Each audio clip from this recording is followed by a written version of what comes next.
My name is Belinda, and at 35, I stood in my luxury penthouse watching my parents and sister Meredith smile at me expectantly while I held papers that were trembling in my hands.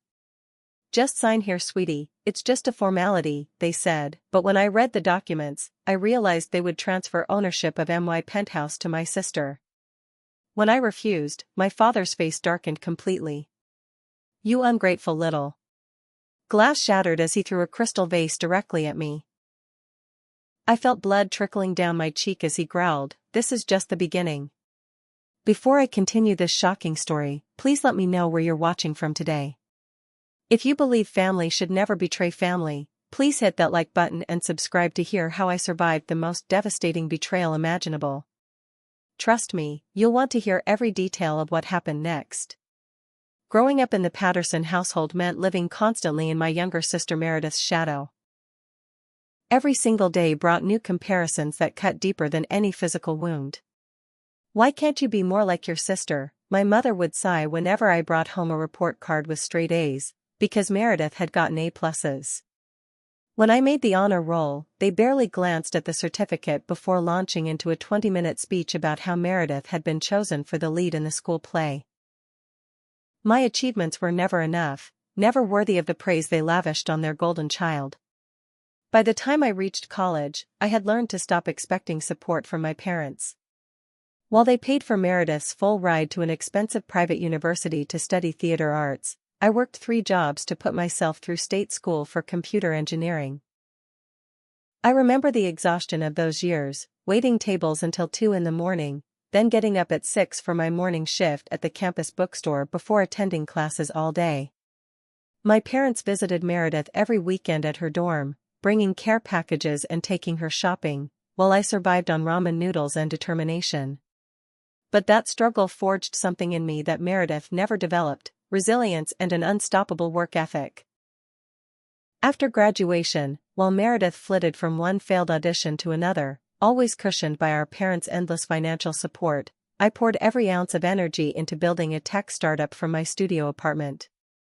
For 5 years, I coded until my eyes burned, pitched to investors who laughed in my face, and refined my product through countless iterations. I lived on 4 hours of sleep and pure willpower. Then everything changed. At 30, I sold my company for $8 million. The day the funds hit my account, I didn't call my parents. Instead, I went straight to a real estate office and found the perfect penthouse in the city's most exclusive building. 25th floor, floor-to-ceiling windows overlooking the skyline, 3 bedrooms, a chef's kitchen I'd dreamed about while eating instant noodles. When I signed those papers and held the keys in my hand, I felt a pride that no amount of parental approval could have matched.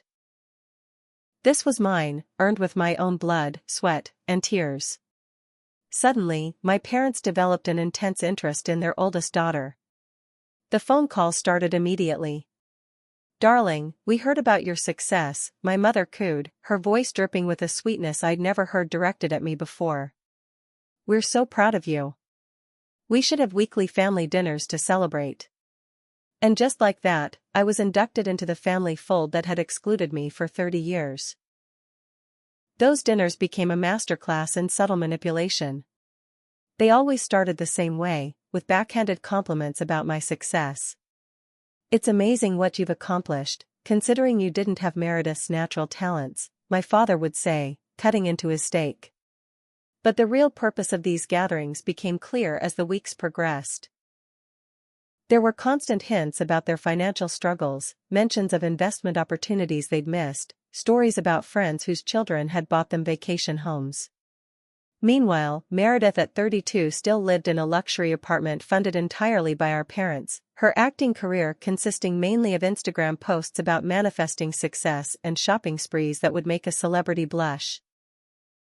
She'd arrive at these dinners carrying designer bags that cost more than most people's monthly rent, complaining about how hard it was to find the right roles while our parents nodded sympathetically.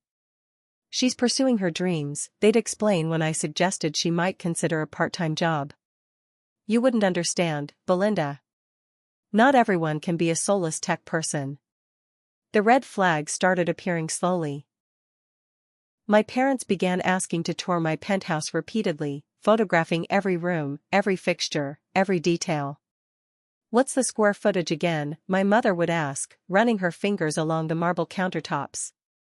"And the property value must have increased since you bought it."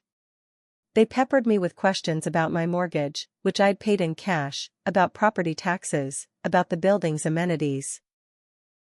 Strange questions started surfacing about my will, my estate planning, whether I'd considered what would happen to the penthouse if something happened to me. One evening, after they'd spent an hour interrogating me about the building's HOA fees, I mentioned my unease to my boyfriend Derek. We'd been dating for 6 months, and I thought I could trust him with my concerns. "They're your family, Belinda," he said, barely looking up from his phone. "You're probably just being paranoid. They're showing interest in your life. Isn't that what you always wanted?" But I couldn't shake the feeling that their interest had nothing to do with me and everything to do with what I owned. Looking back now, I should have trusted my instincts. The storm was already gathering, and I was standing directly in its path. The invitation arrived on expensive stationery, my mother's perfect cursive requesting my presence for an important family announcement at their home the following Saturday. Formal attire requested, 7 o'clock sharp. Something about the formality of it set my nerves on edge, but Derek convinced me I was overthinking things. "Maybe they're finally going to apologize for how they treated you growing up," he suggested, though even he didn't sound convinced. I arrived at my childhood home wearing my best dress, the one I'd worn to close my company's acquisition deal. The house looked exactly as it always had, a monument to Meredith's achievements with her photos covering every wall, her trophies and certificates displayed prominently while my accomplishments remained invisible. But tonight, something felt different. Extra cars lined the driveway, and through the window, I could see more people than just my family. The dining room had been transformed into what looked like a conference room. My parents sat on one side of the table with Meredith, who wore an expression of smug satisfaction that immediately put me on guard. Across from them sat a man in an expensive suit, briefcase open, documents spread across the table's surface. "This is Mr. Brennan," my father announced without preamble. "He's been our family lawyer for years, though you wouldn't know that, would you?" The pleasantries were brief and tense. My mother served wine with shaking hands while everyone avoided eye contact with me. Finally, my father cleared his throat and launched into what was clearly a rehearsed speech. "Belinda, we've called you here tonight because family takes care of family. Your sister has been struggling to establish herself in her career, and stable housing in the city would make all the difference for her auditions and networking opportunities." I listened, my confusion growing with each word. I'd already offered multiple times to help Meredith find an affordable apartment, even volunteering to cover her security deposit. But as my father continued speaking, the true purpose of this gathering became horrifyingly clear. "We've had Mr. Brennan draw up some simple paperwork to transfer ownership of your penthouse to Meredith. It's really just a formality for tax purposes, you understand. You can continue living there as long as Meredith allows it, of course." The words hung in the air like a toxic cloud. I reached for the documents with steady hands, though my heart was racing. Years of high-pressure negotiations had taught me to never show weakness, especially when someone was trying to take advantage. As I read through the legal language, my worst suspicions were confirmed. This wasn't a simple transfer or a tax arrangement. This was a complete relinquishment of my property rights, giving Meredith full ownership of my $8 million penthouse with no compensation, no conditions, no protections for me whatsoever. I looked up from the papers to find 5 pairs of eyes watching me expectantly. My mother had started crying preemptively, dabbing at her eyes with a handkerchief. My father's jaw was set in the same expression he'd worn when demanding my report cards, never satisfied with anything less than perfection. Meredith couldn't quite hide her smile, already mentally redecorating my home. Mr. Brennan shuffled his papers nervously, clearly uncomfortable with whatever my parents had told him to justify this ambush. "I appreciate the concern for Meredith's housing situation," I said, keeping my voice professionally calm. "However, I won't be signing over my property. I'd be happy to help her find a suitable apartment within her budget, and I can even help with the initial deposits." My reasonable response was met with an explosion of emotion that revealed just how carefully orchestrated this ambush had been. "We sacrificed everything for you," my mother wailed, her tears turning from gentle weeping to full theatrical sobs. "We gave you life, we raised you, we fed you and clothed you for 18 years. My father's face had turned an alarming shade of purple, his hands clenched into fists on the table. "And this is how you repay us? By being selfish? By hoarding wealth while your sister struggles?" Meredith finally dropped her mask completely, her pretty face twisting into something ugly and entitled. "I always knew you were selfish," she spat, standing up so quickly her chair toppled backward. "Mom and Dad told me you'd probably resist at first, but I didn't think you'd actually be this heartless. That penthouse should be mine anyway. I'm the one who brought joy to this family. I'm the one they actually wanted." The cruelty of her words hit me like a physical blow, confirming every fear I'd harbored about my place in this family. But before I could respond, my father grabbed the crystal vase from the table's centerpiece, the one my mother had inherited from her grandmother, and hurled it directly at my head. I managed to turn slightly, but the vase shattered against my cheek, sending shards of crystal and water across the room. "You owe us," he roared as I pressed my hand to my face, feeling warm blood seep between my fingers. "We raised you. That penthouse belongs to this family, not just to you." I fled the house with their shouts following me into the night, my dress ruined with blood and water, my face throbbing where the crystal had cut deep enough to scar. In my car, I called Natasha, a friend from college who'd become a successful attorney. Through tears and shock, I explained what had happened. She listened in horrified silence before speaking in her crisp, professional voice. "Belinda, I need you to go to an emergency room right now and get that cut documented. Then come to my office first thing tomorrow. Bring those documents they tried to make you sign. What they attempted tonight isn't just wrong, it's criminal fraud." The next 12 hours passed in a blur of hospital visits, police reports, and emergency security measures.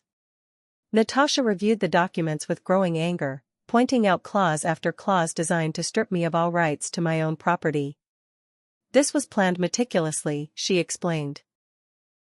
"The language here, the way they've structured this to avoid gift taxes while giving you no recourse, someone spent months preparing this trap." Building security footage revealed an even more disturbing truth. Over the past 2 months, my parents had been caught on camera attempting to access my penthouse with what appeared to be copied keys. They'd been turned away by security each time, but the attempts had grown more frequent and more aggressive. One recording showed my father arguing with the doorman, claiming he had every right to access his daughter's property. Another showed Meredith sweet-talking a maintenance worker, trying to convince him she'd locked herself out of what she called her apartment. As I sat in Natasha's office, my face bandaged and my world tilting off its axis, I realized this wasn't a spontaneous decision born of financial desperation. This had been a long, calculated campaign to steal what I'd worked so hard to build. And if I'd signed those papers in a moment of family pressure or guilt, I would have lost everything. The war for my penthouse had begun, and my own family had fired the first shot. I woke the next morning to 47 missed calls on my phone, the screen lighting up with another incoming call even as I reached for it. My mother's voicemail messages progressed from tearful manipulation to outright emotional warfare. "You're killing your father with stress," the first one sobbed. "His blood pressure is through the roof because of your selfishness." By the 10th message, her tone had shifted to pure venom. "Everyone will know what kind of daughter you really are. Everyone will see your true colors." They made good on that threat immediately. My social media feeds exploded with posts from my parents' accounts, carefully crafted narratives painting me as the ungrateful daughter who'd abandoned her struggling family despite having millions. They posted old family photos with captions like "Remember when family meant something to her and before money changed her heart." Relatives I hadn't heard from in years suddenly flooded my inbox with messages ranging from concern to condemning. "How could you abandon your family?" My aunt from Phoenix wrote. "Your parents gave you everything and this is how you repay them?" Meredith's social media assault was even more insidious. She posted photos of herself posing in different areas of the city with captions suggesting she was apartment hunting because her cruel sister wouldn't help. But mixed in were images I recognized with a chill, photos taken inside my penthouse during the few times I'd allowed family visits. She'd cropped them carefully to hide that I was in them, making it appear she already lived there.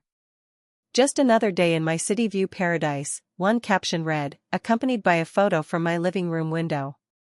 The campaign quickly spread beyond social media. By Tuesday, coworkers were giving me strange looks in the hallway. Finally, my colleague Janet pulled me aside. Belinda, is everything okay at home? There are some concerning posts about you circulating online. People are saying you threw your elderly parents out of their home? That you're refusing to help your struggling sister despite being a millionaire? I tried to explain, but how do you convey years of toxic family dynamics in a brief conversation by the coffee machine? My parents escalated their tactics by showing up at my tech firm's headquarters on Wednesday afternoon. Security called me when they refused to leave the lobby, my father's voice echoing through the marble space as he demanded to speak with his daughter about urgent family matters. By the time security escorted them out, half the company had witnessed the scene. The damage to my professional reputation was immediate and calculated. Thursday brought a meeting I'd been dreading. My boss, Richard, called me into his office with HR present. Belinda, you're one of our most valuable employees, he began carefully, but we've received some concerning reports about your mental state and family situation. An anonymous complaint had been filed suggesting I was unstable, possibly dangerous, and that my family disputes were affecting my work performance. I provided documentation from Natasha showing the legal harassment I was facing, but I could see the doubt in their eyes. Where there's smoke, there's often fire, especially in the corporate world.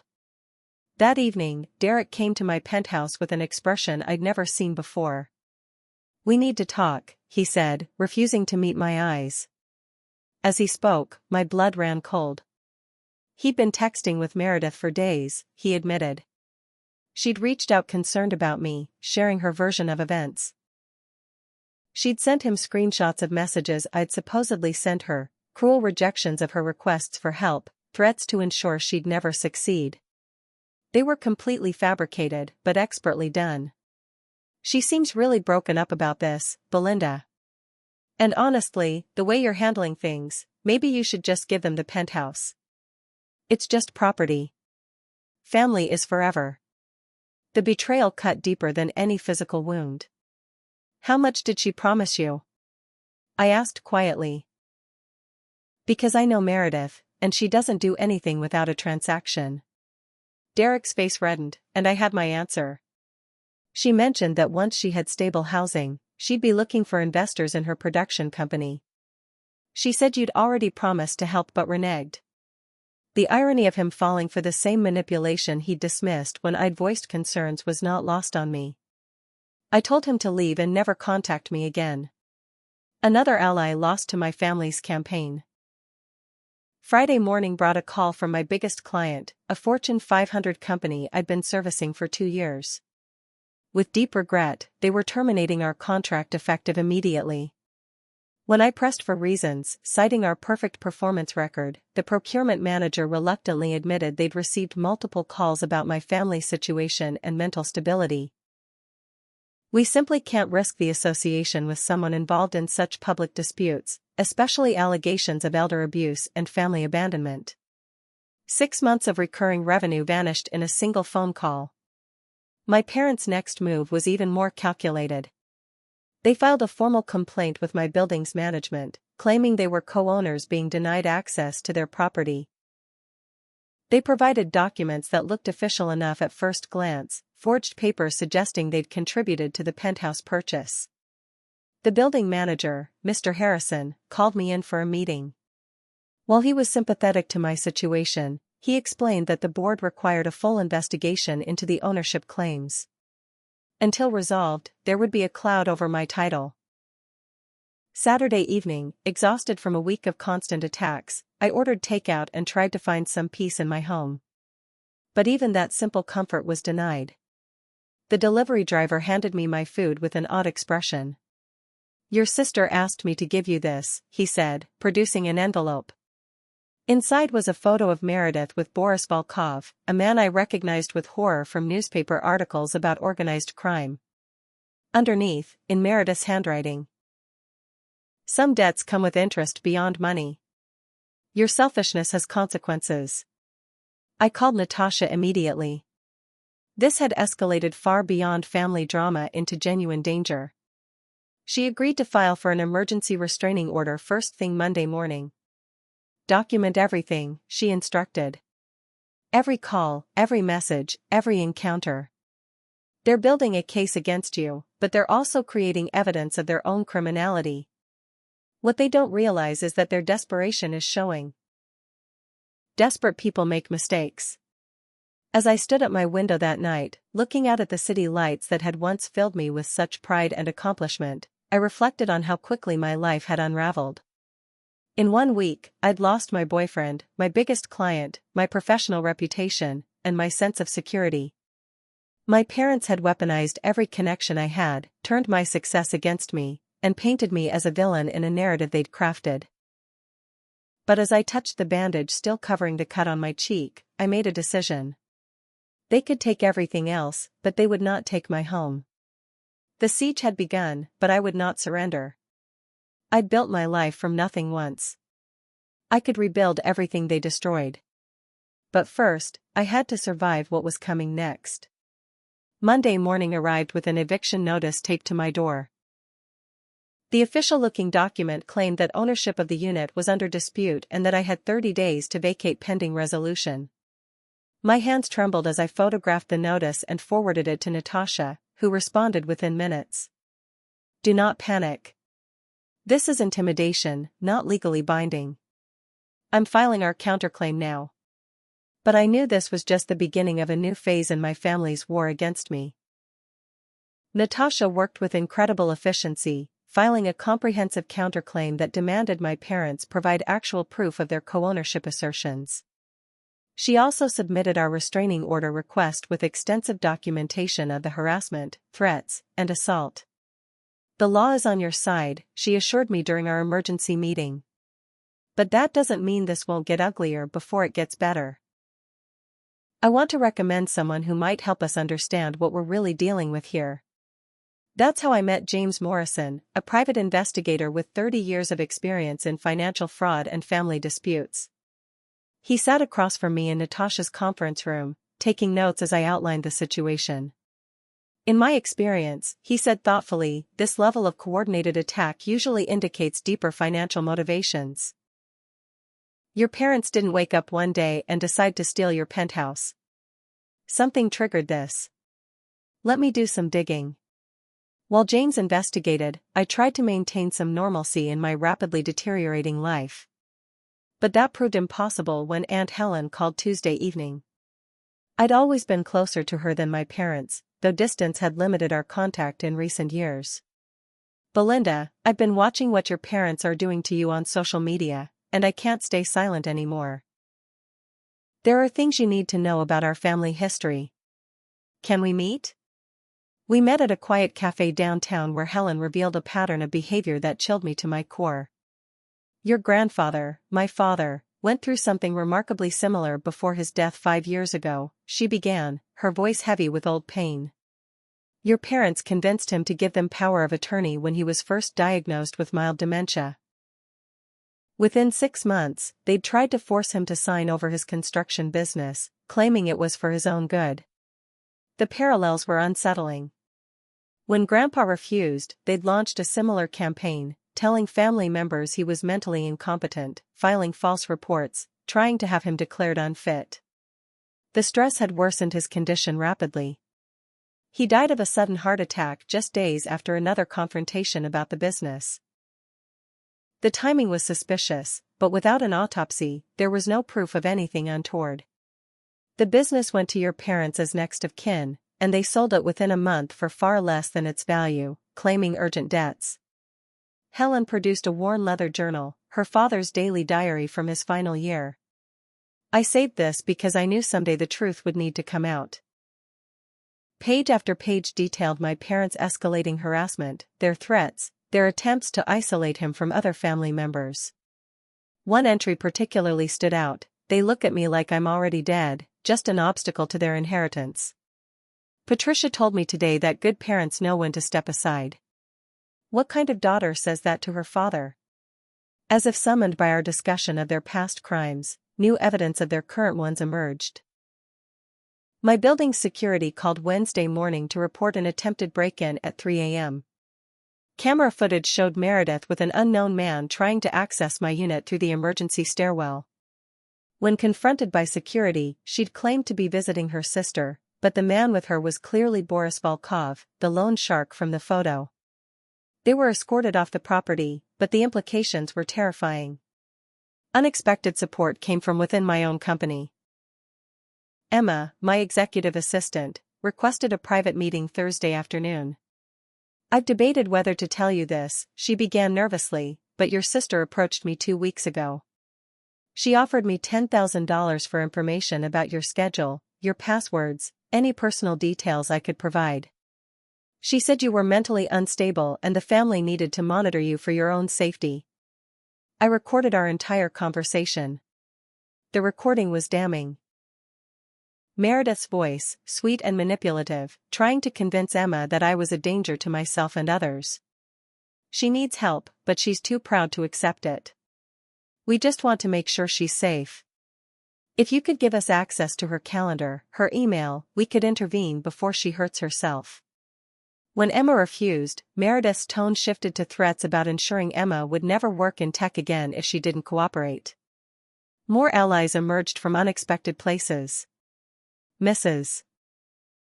Chen from the 12th floor stopped me in the lobby Friday morning. "Your parents have been harassing residents for weeks," she informed me. "They approached me claiming you'd stolen money from them to buy your penthouse. When I told them to leave me alone, they got aggressive." My husband recorded the encounter. "We've lived here for 20 years, and we know good neighbors from bad. You're good people, Belinda. We'll support you however needed." The young couple from 8A, Marcus and Jennifer, shared their own encounter. "Your father was trying to jimmy the locks on your door last Sunday while you were out. When we confronted him, he claimed he was checking on his property. We called security immediately. We've seen the way you help everyone in this building, from carrying groceries for elderly residents to organizing the holiday fund for the doormen. No one who does those things is the monster your family's portraying." By Friday evening, James Morrison had compiled his initial findings, and they were more disturbing than any of us had anticipated. "Your parents have massive gambling debts, approximately $300,000 to various casinos and private games. But that's not the worst part. Meredith owes $500,000 to Boris Volkov's organization.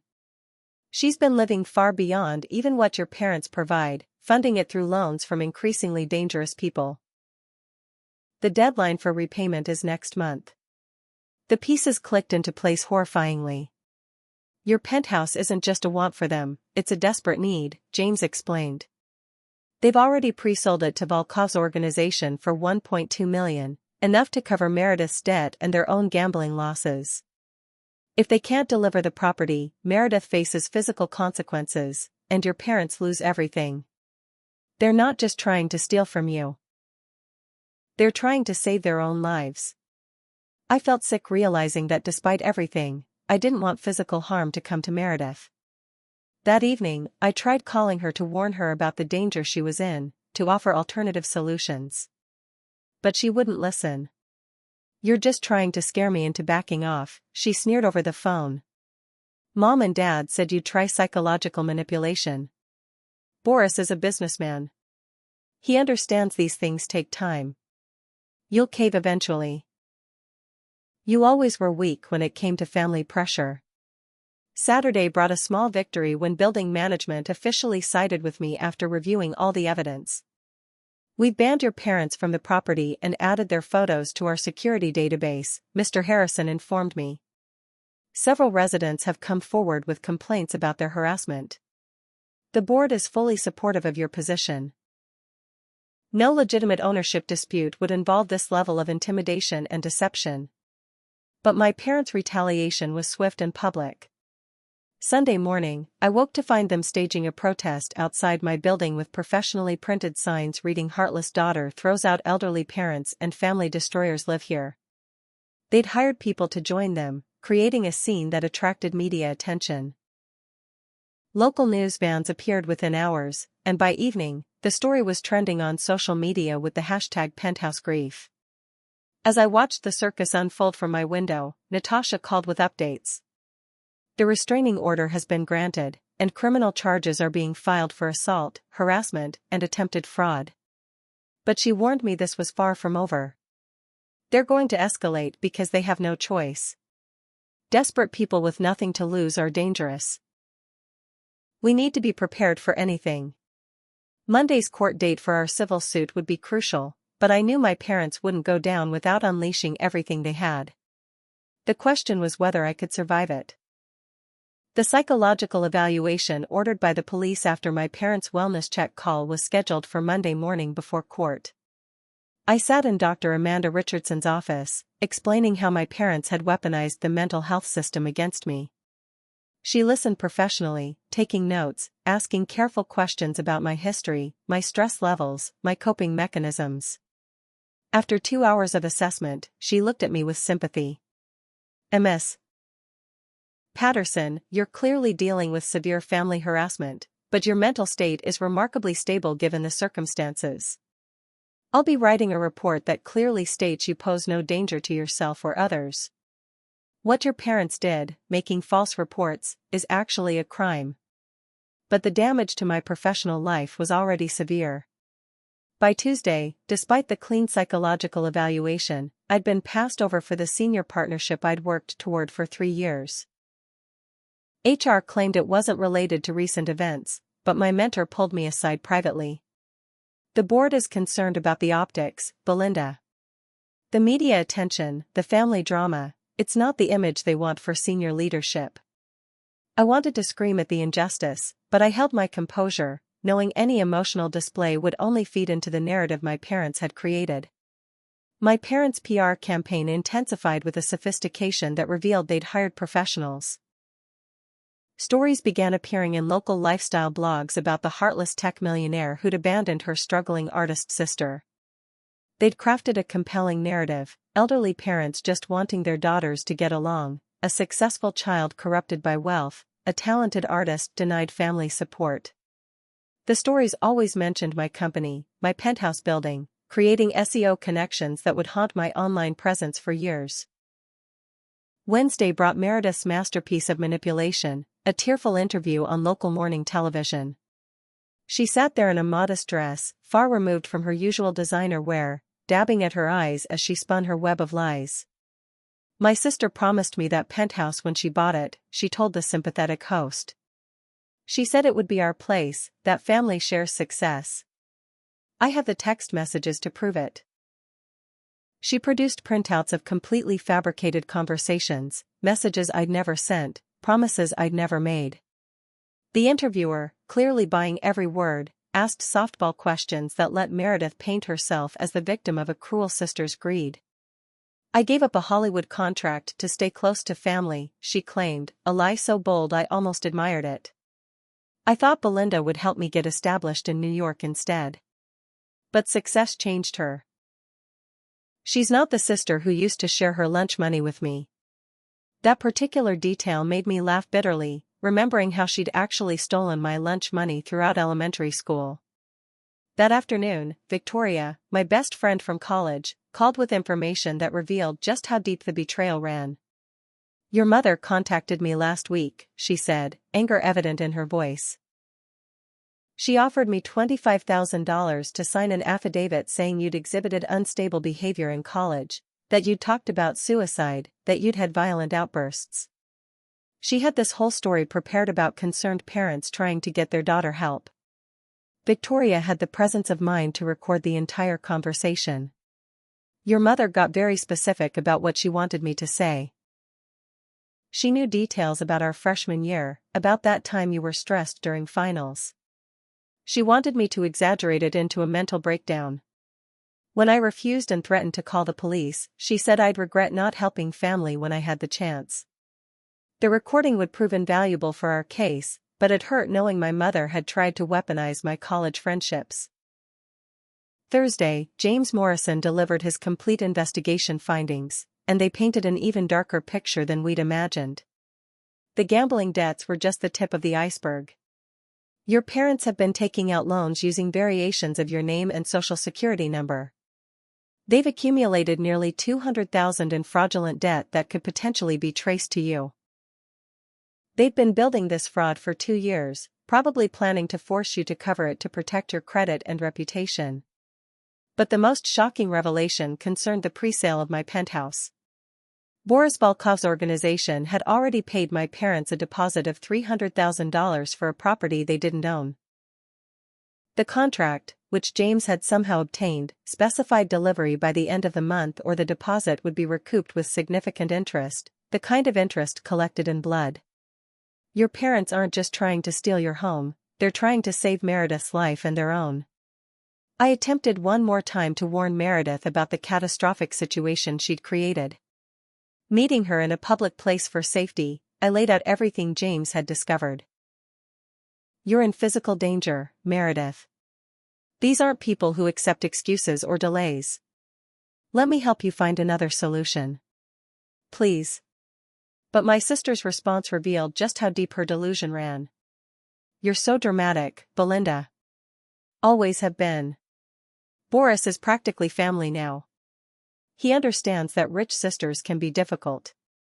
Once we have the penthouse, everything will be fine. You'll see.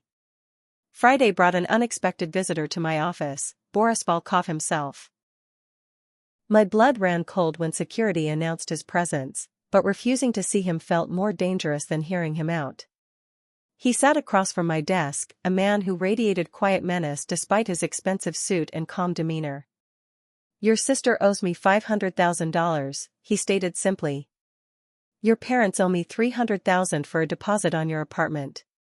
I'm a businessman, Ms. Patterson. I prefer simple solutions. Sign over the penthouse, and all debts are cleared. When I firmly refused, his demeanor shifted subtly. You seem like an intelligent woman, so let me be clear. Your sister made promises she couldn't keep. Your parents made deals they couldn't honor. These debts will be collected one way or another. A penthouse is much cleaner than alternatives. He left his card on my desk. You have 1 week to reconsider. After that, I'll need to explore other options for recouping my investments. The threat was unmistakable. The weekend before our court date, building management informed me of another disturbing development. Your parents have been contacting our board members at their homes, they reported. They're threatening lawsuits, claiming discrimination, elder abuse, violation of housing rights. One board member found them waiting outside her children's school. The harassment had expanded beyond me to anyone who supported me. Media coverage exploded when someone leaked selective portions of our legal filings. The headlines screamed about family feuds over millions, sister versus sister in penthouse battle, elderly parents locked out by millionaire daughter. Comment sections filled with judgments from strangers who knew nothing of the truth. Death threats began arriving in my social media messages. People who'd never met me felt entitled to wish me harm based on my parents' carefully crafted narrative. As Sunday night bled into Monday morning, I sat in my penthouse preparing for court, surrounded by boxes of evidence Natasha had compiled. Police reports, medical records from the Crystal Vase assault, fraudulent loan documents, recorded conversations, witness statements, security footage. The truth was on our side, comprehensively documented and legally damning. But I'd learned that truth and justice weren't always the same thing, especially when facing desperate people with nothing left to lose. My phone rang at dawn. Natasha's voice was tense with urgency. Belinda, I just received notice that your parents have hired Maximilian Sterling's firm. He's the best defense attorney money can buy, and I mean that literally. They shouldn't be able to afford him unless they'd already sold something that wasn't theirs to sell, I finished. Or made promises about future assets. Either way, it meant they'd doubled down on their theft, making the stakes even higher. Win or lose in court, they'd put us all in danger with their desperate dealings. Looking out at the sunrise over my city, I touched the healing scar on my cheek and made myself a promise. Whatever happened in court, I would not let them win. I'd built my life through determination and honest work. They'd built theirs on lies and manipulation. Today, we'd see which foundation was stronger.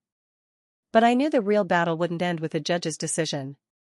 My family had shown they'd stop at nothing to take what was mine. The only question was how far I'd have to go to stop them. The courthouse steps were crowded with reporters when I arrived Monday morning, their cameras and microphones thrust forward like weapons. "Ms. Patterson, why are you destroying your family? How does it feel to value money over blood?" I kept my head high, following Natasha's advice to remain silent, letting my legal team clear a path. Inside, the circus continued with my parents holding court in the lobby, my mother crying delicately into a handkerchief while my father spoke to anyone who'd listen about ungrateful children. Maximilian Sterling looked like he'd stepped out of a legal drama, silver-haired and sharp-eyed, with an entourage of junior associates carrying boxes of documents. He shook Natasha's hand with the confidence of a man who'd never lost a case that mattered. But Natasha matched his energy, her own team efficiently organized and ready. She'd warned me that Sterling's specialty was turning trials into theater, making juries forget facts in favor of feelings. Today, there would be no jury, just Judge Catherine Morgan, known for her no-nonsense approach to family law. The courtroom filled quickly with family members I hadn't seen in years, all clearly aligned with my parents. But there were friendly faces too: Aunt Helen, Mrs. Chen, Emma, my building manager, and others who'd witnessed my parents' campaign of harassment. The contrast was stark. My parents' supporters looked angry and entitled, while mine appeared professional and concerned. Meredith sat between our parents, wearing another uncharacteristically modest dress, playing the struggling artist to perfection. Sterling opened with theatrical flair, painting a picture of elderly parents just wanting family unity, a successful daughter who'd forgotten her roots, and a struggling artist sister denied basic family support. He presented my parents as victims of an ungrateful child who'd used their sacrifices to build her fortune, then locked them out of her life and her luxury penthouse.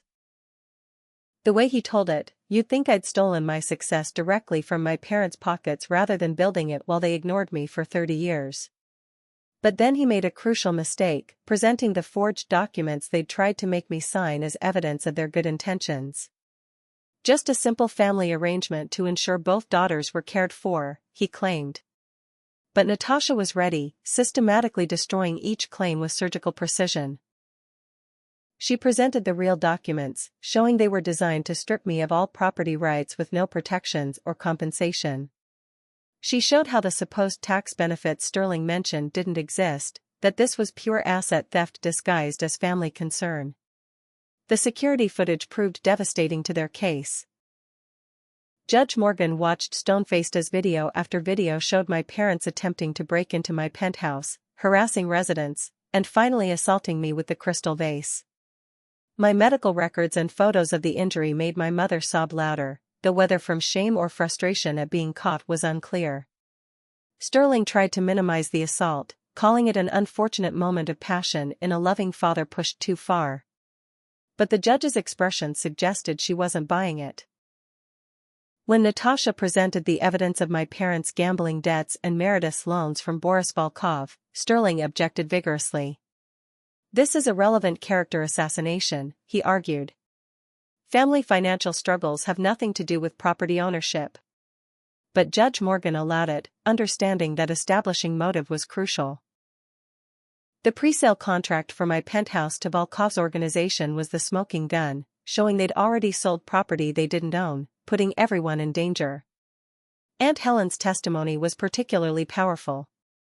She detailed the pattern of family fraud, reading excerpts from my grandfather's journal that showed identical tactics used against him. When Sterling tried to discredit her as a bitter relative with her own agenda, she produced documents showing she'd refused her share of the inheritance from my grandfather's estate, wanting nothing tainted by fraud. Her integrity was unassailable, and her testimony painted a picture of serial family predators. The turning point came when Meredith took the stand. Sterling had clearly coached her to play the victim, but under Natasha's cross-examination, her story fell apart. She couldn't explain the inconsistencies in her social media posts, the designer goods she flaunted while claiming poverty, or her connections to known criminals. When Natasha presented the recorded conversation of Meredith trying to bribe Emma, my sister's composure finally cracked. She turned on our parents with vicious speed. "They told me it would be easy," she screamed, shocking even Sterling. "They said Belinda was weak, that she'd cave like she always did as a kid. They promised me that penthouse. They said I deserved it more. Mom said Belinda stole my life by being born first. Dad said we could finally put her in her place." The courtroom erupted as my parents tried to silence her, but the damage was done. She'd revealed the ugly truth beneath their victim narrative. In desperation, my father took the stand against Sterling's advice. His testimony was a masterclass in narcissistic rage. "She owes us everything. She wouldn't exist without us. That penthouse should be family property. We made her successful by teaching her to work hard." The irony of him claiming credit for work ethic they'd never fostered was lost on him. When Natasha questioned him about the gambling debts, he exploded. "That's none of her business. Children support their parents. It's the natural order." My mother's testimony was no better, alternating between tears and venom. She actually claimed that I'd promised them the penthouse when I bought it, that I'd said it was for the family. When Natasha requested proof of this promise, my mother snapped that family doesn't need written contracts. "But apparently you do when trying to steal from family," Natasha countered, presenting the fraudulent documents again. The judge had to call for order as my mother shrieked about disrespect and ingratitude. James Morrison's testimony as our financial investigator was devastating. He'd traced loans taken out in variations of my name, documented the gambling losses, and even found evidence of my parents attempting to access my investment accounts. "They'd been planning this theft for at least 2 years, he stated clearly. "This wasn't desperation, it was a calculated campaign to steal assets they felt entitled to." His evidence was so comprehensive that Sterling barely attempted a cross-examination. Character witnesses painted 2 very different pictures of me. My parents had recruited distant relatives who barely knew me to testify about my selfishness, but their testimony was vague and clearly rehearsed. In contrast, my witnesses spoke specifically about my generosity, from organizing building fundraisers to mentoring young women in tech. The disparity was obvious, and Judge Morgan took careful notes throughout. As closing arguments began, the courtroom door burst open. Boris Volkov entered with 2 associates, sitting prominently where everyone could see him. The implied threat was clear: whatever the court decided, he expected his money. Judge Morgan ordered court security to monitor them, but their presence cast a shadow over the proceedings. My parents visibly paled, realizing their deal with the devil was watching. Sterling's closing argument pulled out all emotional stops, invoking family values, filial duty, and the tragedy of wealth dividing loved ones. He painted my success as built on my parents' sacrifices, conveniently ignoring that they'd provided nothing but criticism and neglect. He asked the judge to consider the human cost of denying elderly parents and a struggling sister basic family support. It was manipulative masterwork, designed to bypass logic in favor of guilt. Natasha's closing was crisp and factual. She laid out the assault, the harassment, the fraud, the attempted theft, and the very real danger my parents had created by pre-selling my property to criminals. "This isn't about family values," she concluded. "It's about criminal behavior hidden behind the mask of family. Ms. Patterson built her success despite her family, not because of them. She owes them nothing, and they're entitled to nothing. The law is clear. Attempted fraud remains criminal even when perpetrated by relatives." Judge Morgan retired to chambers, leaving us in tense silence. My parents huddled with Sterling, shooting venomous glances my way. Meredith sat alone, finally seeming to grasp the gravity of what she'd done. Boris Volkov checked his phone with the patience of a predator certain of its prey. I sat between Natasha and Aunt Helen, trying to calm my racing heart. Everything hinged on this decision. When Judge Morgan returned, her expression was stern. She began by addressing the assault, stating that family violence was never acceptable regardless of emotional stakes.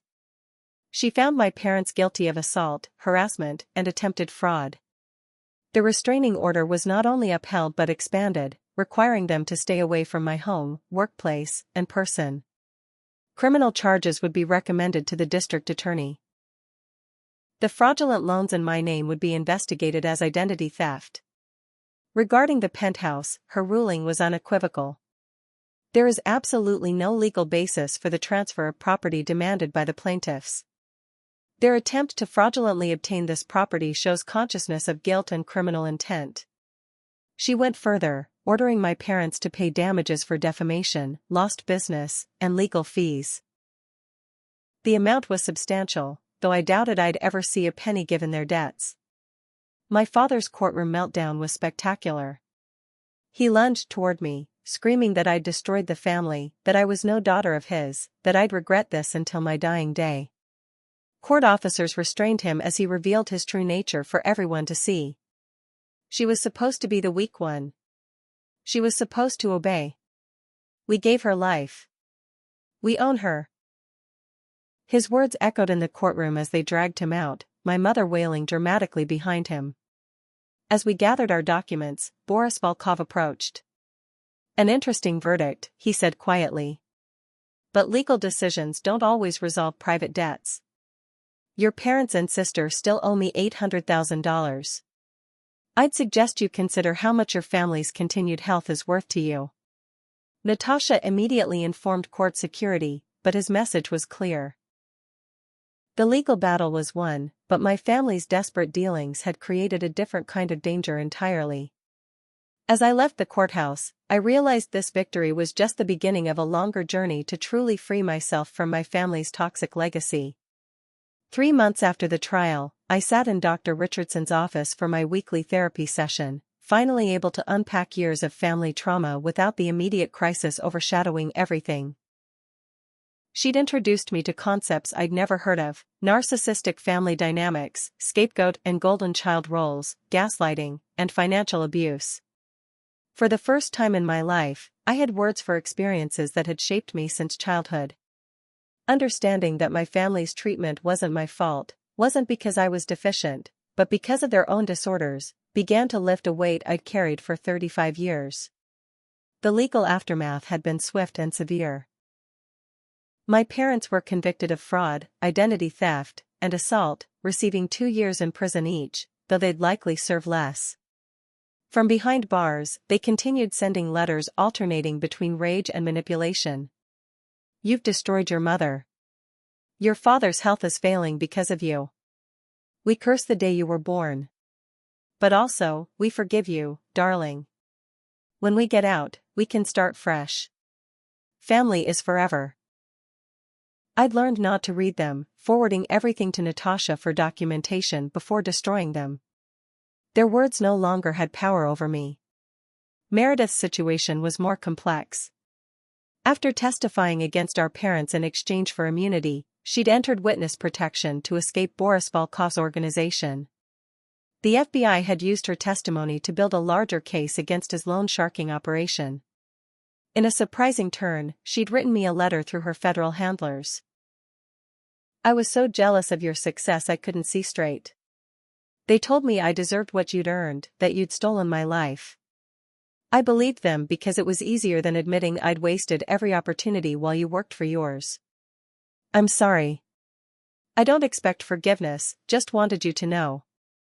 My response to Meredith came after weeks of therapy and soul-searching. I chose to help her not out of obligation but from a place of strength and boundaries. Through our lawyers, I arranged to pay for online college courses she could complete in protective custody, giving her a chance to build legitimate skills. It wasn't the penthouse she'd tried to steal, but it was more than our parents had ever given either of us, a real opportunity to change. Whether she took it was up to her. The business impacts of the trial had been mixed but ultimately positive. While I'd lost some clients during the scandal, others had been impressed by how I'd handled the crisis. My promotion to senior partner came through 6 months later, with the managing partner personally apologizing for the delay. "Your grace under pressure showed leadership qualities we value," he'd said. "Plus, your story resonated with more people than you might think. Many successful people have toxic families they've had to escape."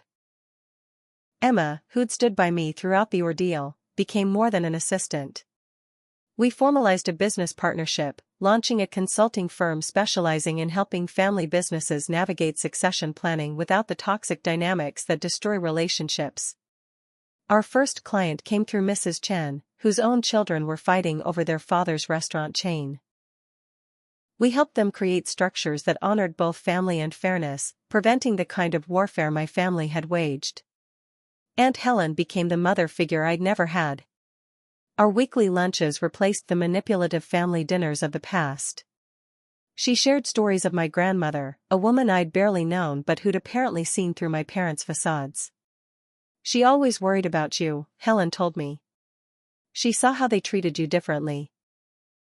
She left me her jewelry collection specifically to give to you when you were ready. I just wish she'd lived to see you succeed despite them." The antique pieces now decorated my penthouse, tangible connections to a love I'd never known existed. My building community had rallied around me in ways that still brought tears to my eyes. Mrs. Chen brought soup whenever she noticed I was working late. The couple from 8A invited me to their dinner parties, introducing me to their friend circle. The doormen, who'd witnessed so much of the harassment, became fierce protectors, screening every visitor carefully. My penthouse, once a symbol of solitary success, became part of a real community. These people who shared my building had become more family than blood ever was. Romance wasn't something I'd thought possible after Derek's betrayal and the trauma of the trial. But at a charity fundraiser for fraud victims, I met Thomas Chen, an attorney who specialized in elder abuse and financial exploitation cases. He understood the complexity of family trauma, having escaped his own toxic family dynamic. Our first date lasted 6 hours, talking about everything from family patterns to healing to building new definitions of home and belonging. He never pushed, understanding that trust came slowly after betrayal. 8 months later, we were still taking things slow, but I'd learned to open my heart again. The foundation I'd started with Emma had grown beyond our expectations. Family fraud survivors provided resources, legal referrals, and support groups for people facing similar situations. The number of people who reached out with stories paralleling mine was staggering. Successful children whose parents felt entitled to their achievements, siblings who'd been taught to compete rather than support each other, grandparents pressured to sign over assets.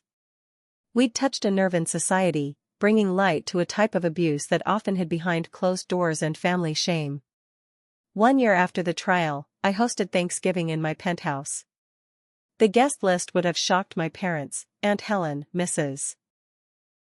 Chen and her husband, Emma, and her partner, the couple from 8A, Thomas, several friends from our support groups, and others who'd become my chosen family. As we went around the table sharing gratitude, I realized how full my life had become once I'd stopped pouring energy into toxic relationships that could never be fixed. The penthouse itself had transformed from a symbol of solitary achievement to a space of warmth and gathering. The walls that had witnessed my family's attempts to steal from me now held photos of genuine celebrations, real friendships, and chosen family. The kitchen my mother had photographed while plotting theft now regularly filled with the aroma of communal dinners. The living room where Meredith had posed for deceptive photos now hosted support group meetings and game nights. Every room had been reclaimed and filled with better memories. My parents were scheduled for release in 6 months, a fact that had initially filled me with dread. But through therapy and the support of my real family, I'd developed strategies to maintain my boundaries.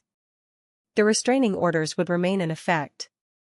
I'd changed all my personal information they might have access to. Security in my building and office knew never to allow them access.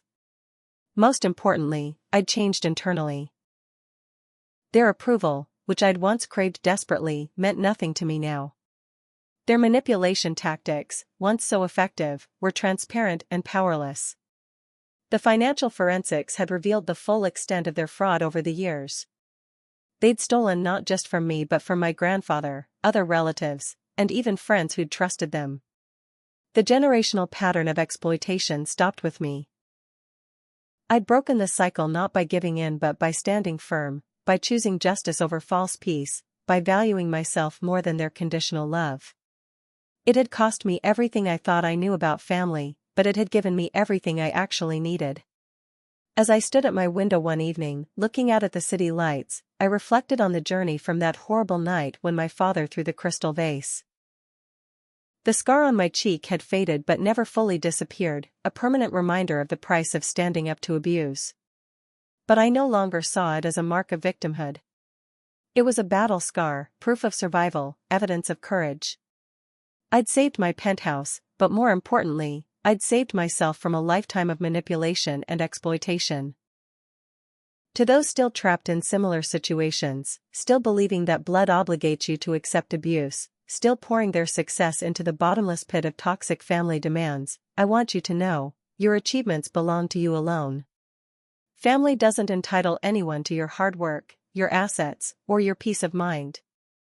Protecting yourself isn't selfish, it's necessary. Sometimes the family you choose is infinitely better than the one you're born into. Sometimes walking away isn't giving up, it's growing up. The penthouse stands as more than just my home now. It's proof that we can build beautiful lives from difficult beginnings. It's evidence that success earned honestly can't be stolen by those who refuse to earn their own. It's a reminder that the best revenge against those who tried to tear you down is to build yourself up even stronger. My parents tried to take my home, but they gave me something more valuable. The knowledge of my own strength and the freedom to build a real family based on love, not manipulation. I saved my penthouse, but more importantly, I saved my life from those who saw me not as a daughter to love but as a resource to exploit. And in that saving, I found more family, more love, more home than I ever imagined possible. The view from my window is the same, but everything else has changed. And for the first time in my 36 years, I'm truly, deeply, authentically home. As I finish sharing this story with you today, I'm sitting in the very penthouse my family tried to steal, surrounded not by the ghosts of their manipulation but by the warmth of a life rebuilt on my own terms. The city sparkles beyond my windows, each light representing someone else's story, someone else's struggle, perhaps someone else's fight to break free from toxic family bonds. If you've made it through this entire journey with me, you probably recognize something of your own experience in mine, and I want you to know that you're not alone in this battle. I often wonder what would have happened if I'd signed those papers that night, if I'd given in to the pressure and handed over my hard-earned success to keep a false peace. My parents would have sold my home within days, Meredith would have learned nothing about accountability, and I would have remained forever trapped in the role of the family scapegoat, expected to sacrifice everything while receiving nothing but criticism in return. Sometimes the hardest battles we fight are against those who claim to love us most. The question I get asked most often through our foundation is, how do you know when it's time to fight back? And my answer is always the same. When the cost of keeping the peace becomes greater than the price of war. When your achievements are seen as family property, when your boundaries are treated as betrayal, when love comes with a price tag that bankrupts your soul, it's time to stand firm. Not everyone will understand your choice, and that's okay. The people who truly matter will support your right to protect what you've built. If you're watching this and seeing your own family reflected in mine, I want to leave you with this thought: blood relation is not a blank check for bad behavior. You can love your family and still protect yourself from their harm. You can wish them well from a distance while refusing to fund their dysfunction with your success. You can break generational patterns of exploitation without breaking yourself in the process. The guilt they'll try to make you feel is not your burden to carry. It's their weapon of choice, and you can choose to disarm it. To those of you struggling with similar situations, wondering if you're the crazy one for wanting to protect what you've earned, wondering if family should come before everything else, I challenge you to flip the script. Ask yourself, Would real family put you in this position? Would genuine love demand you sacrifice your future for their present comfort? Would true support come with threats and manipulation? The answer to all of these questions is no, and deep down, you already know this truth. I'd love to hear your thoughts and experiences in the comments below. Have you faced similar family dynamics? How did you handle relatives who felt entitled to your success? What boundaries did you have to establish to protect your peace? Your stories not only help others feel less alone but also build a community of survivors who understand that sometimes the healthiest family relationships require the strongest boundaries. If this story resonated with you, please hit that like button to help others find it who might need to hear that they're not wrong for protecting themselves from family exploitation. Subscribe to our channel for more stories of triumph over family manipulation, and hit the notification bell so you won't miss our upcoming series on recognizing and escaping financial abuse within families. And please, share this video with anyone you know who might be struggling with toxic family dynamics. Sometimes one story of survival can give someone else the courage to save themselves. Thank you from the bottom of my heart for joining me on this journey from betrayal to breakthrough. May you find the strength to protect what you've built, the wisdom to recognize real love from manipulation, and the courage to choose your own well-being over toxic loyalty. Remember, the family that matters most is the one that celebrates your success rather than schemes to steal it. Until next time, this is Belinda, reminding you that your success belongs to you and you alone. Stay strong, stay wise, and most importantly, stay true to yourself.